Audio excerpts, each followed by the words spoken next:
Joss Whedon is a third-generation television writer.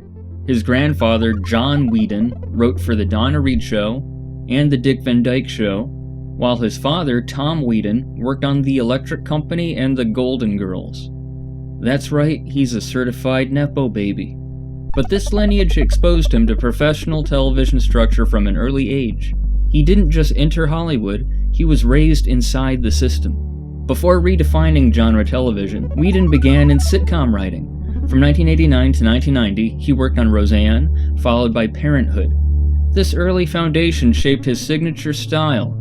Emotionally grounded character writing combined with fast, quippy dialogue. The witty, insightful things that come out of that boy's mouth you just wouldn't believe. In the early 90s, Whedon became known as a script doctor and was brought in to improve dialogue and structure on major studio films including Speed, Waterworld, and Twister. He also worked on Toy Story in 1995, sharing an Academy Award nomination for Best Original Screenplay. This period established him as a go-to writer for sharpening character voice and blockbuster storytelling. During this time, Whedon also developed Buffy the Vampire Slayer as a feature film. However, the produced film in 1992 was a campy comedy which diverged significantly from his darker original vision. This frustration pushed him toward television, where the long-form storytelling format allowed greater creative control and authorship. By the mid-1990s, he increasingly moved away from film and more toward television development, recognizing that television offered serialized storytelling, more in-depth character exploration, and greater creative control, at least for writers. In 1997, Whedon launched Buffy the Vampire Slayer as a TV series on the WB. It fully realized his concept of a teenage girl who becomes the badass hero of a horror world instead of its victim.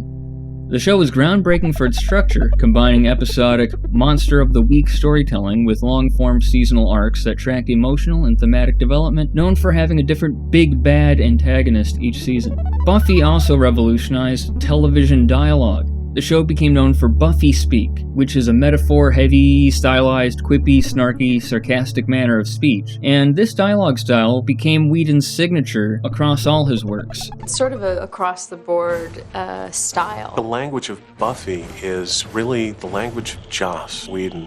I'm a blood-sucking fiend. Look at my outfit.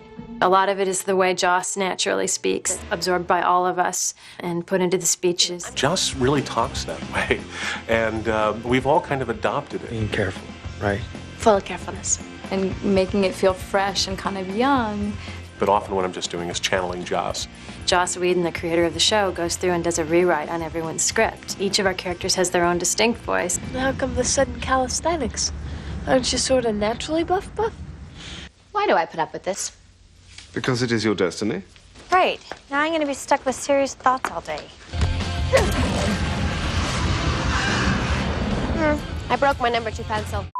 So they're constantly trying to diffuse tension with jokes. See, the MCU unfortunately made so many billions of dollars that everybody in Hollywood pulled out their notes. Whedon-style writing, of course, comes from Joss Whedon, and essentially you can tell that it's Whedon-style writing when there's quips in really high-stakes moments, self-deprecating remarks during moments that should probably be more trauma-related, pop culture references or jokes instead of sincere emotional reactions, and everyone in the piece of media is hyper-aware of genre tropes and they all act like they're in on the joke. Think about like the whole, "he's right behind me, isn't he?" thing, or this scene from Avengers 2012. I'm bringing the party to you.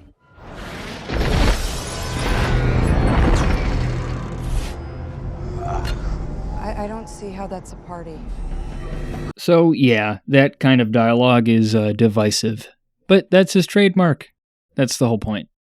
Anyway, Buffy elevated low TV genres like horror and sci-fi into serious cultural territory. It encouraged serialized storytelling and metaphor-driven narratives, helping to pave the way for later prestige genre television. The show's willingness to experiment with tone, such as the extremely serious episode The Body. You want me to pick Dawn up from school? Mom? Or with the format, such as the award-winning episode Hush, which is almost entirely without dialogue,